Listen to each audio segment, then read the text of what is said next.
Hey everyone, so today I wanted to talk about a concept that is overlooked a lot, and that is pitch ceiling.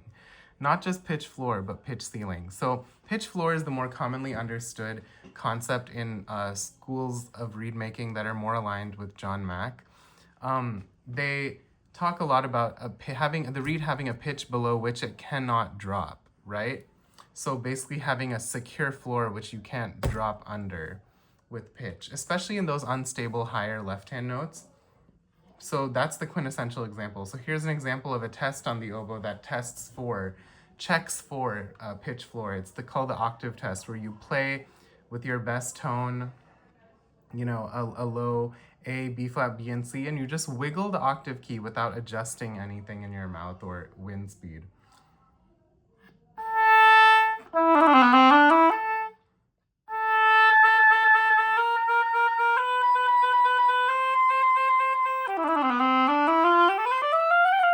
Another test could be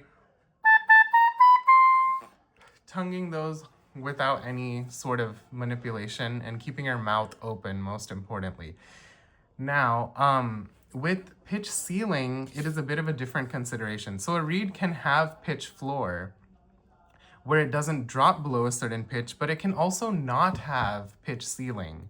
And this is something that's much harder to overlook in a reed. And sometimes those reeds that just feel really good are the ones that have both pitch floor and pitch ceiling. But they turned out good by chance because we just happened to put pitch ceiling in. But if we know how to intentionally do that on every reed, then every reed can feel much more secure. So pitch ceiling has to do with there being a point, the reed having the ability to not fly sharp when you put more air at it. So yes, it needs a floor. Here's the floor. It shouldn't be able to drop below that. But it should also be able to have a ceiling to it where it has some sort of respect for gravitational force, where it won't just fly sharp when you put more airspeed through the reed. And that kind of sounds like this. On the oboe, the way I test for pitch ceiling is a long tone on an octave G natural. And I'll kind of usually work up to it.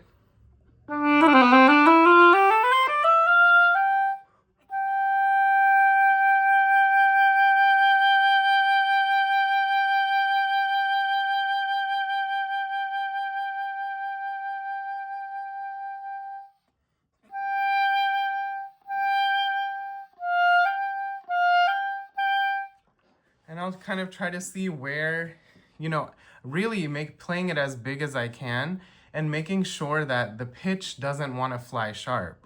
As long as I'm just making space and focusing, you can manufacture, the problem with pitch ceiling is you can manufacture it a bit in your tone production by focusing more, raising the back of the tongue, which I always do. I think raising the back of the tongue is incredibly helpful.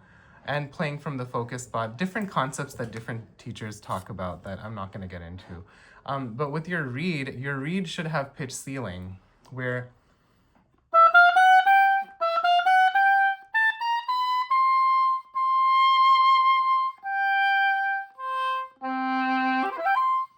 it should respect gravity, where it doesn't want to fly sharp.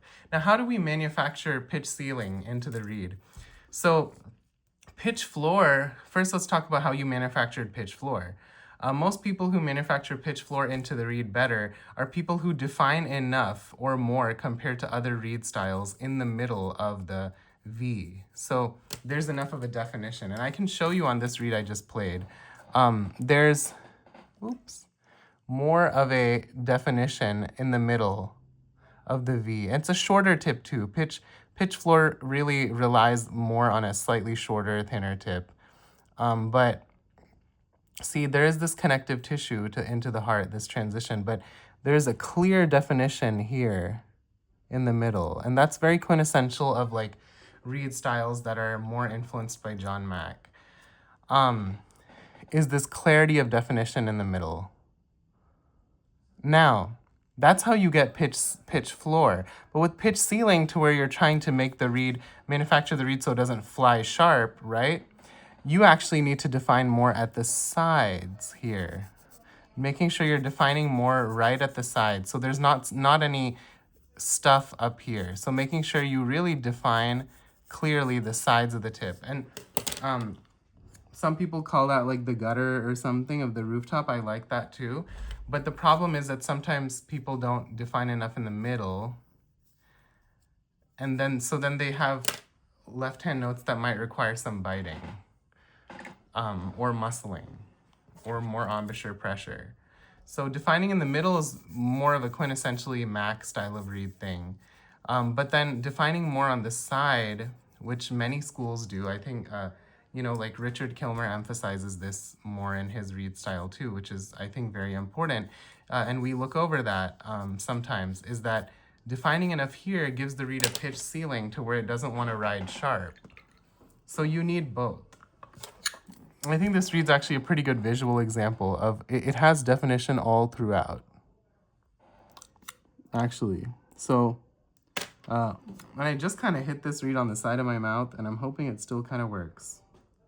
Let's see. So,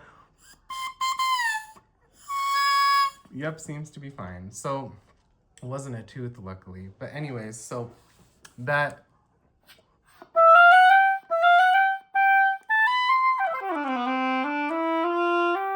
So a reed that both has pitch floor and also has pitch ceiling.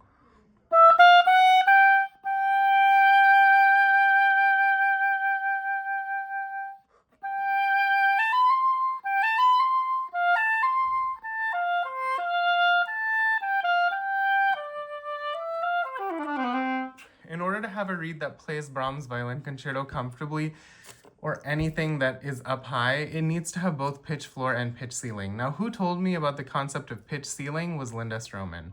I know I've been talking about her a lot lately, but she really knows her shit, so... Okay, sorry, you can hear some Indian parents arguing in the background. Yes, yeah. Ek bari chup chap kara. Yeah, sorry, that's my mom.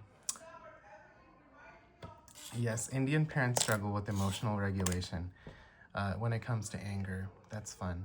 Anyways, it's nice being home while my mother is healing from her knee surgery. Please pray for her. Anyways, logging off.